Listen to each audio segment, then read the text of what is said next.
সেদিন থেকে এই জলপাই গাছ সৌভাগ্য আর ন্যায় বিচারের প্রতীক হিসেবে পরিচিতি পেল। এই হলো এই গাছের গল্প, আর এই কারণেই এটা এত বিখ্যাত।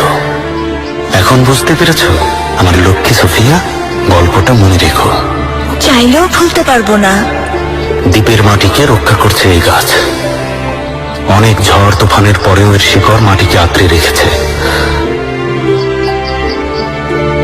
আমাদেরকে সাহস জুগিয়েছে।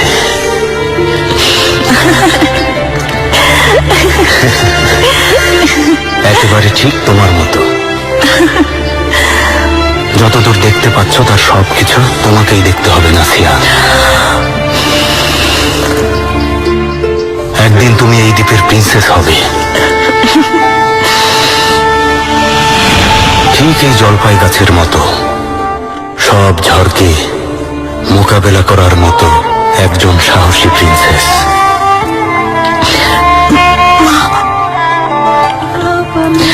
বাবা, ঈশ্বর আমাকে রক্ষা করুন।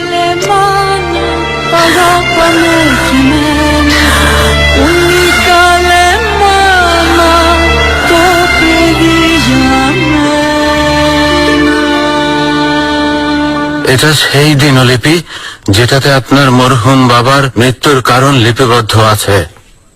এই বাক্সের ভেতরে ওনাকে দেয়া সব ঔষধ, কখন কতটুকু দেয়া হয়েছে সব লিখে রাখা হয়েছে। এই বিষয়ে একটা কথা শুনেছি হেকিম প্রধান, বাবাকে বিষ দেওয়া হয়েছিল। কি বলছেন? কে এমন দুঃসাহস করবে? ওনাকে নিয়মিত কোনো ওষুধ দেওয়া হয়েছে? হয়েছে, এখানেই আছে।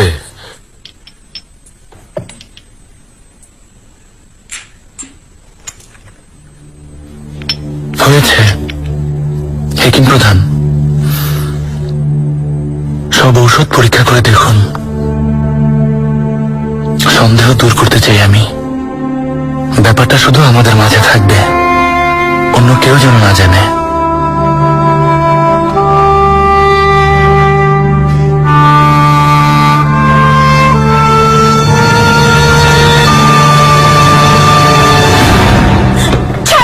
গোসল করা অসভ্যটাকে বেগম সুলতানের কাছে নিয়ে যেতে হবে ওকে।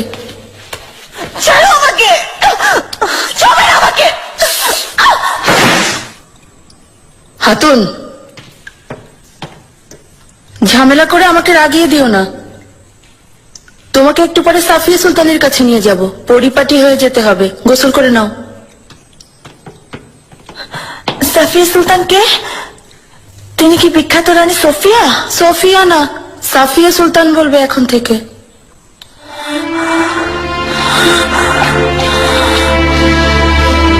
ভেনেদিক থেকে আসা মহারানী সোফিয়া? আগে থেকেই বলে দিচ্ছি হাতুন, সাফিয়া সুলতান পৃথিবীর সবচেয়ে ক্ষমতাবান নারী।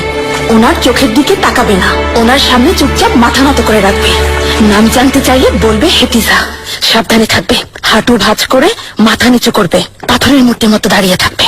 কোনো প্রশ্ন করবে না, নড়াচড়া করবে না, মাথা উঁচু করবে না, তাকাবে না। এসো।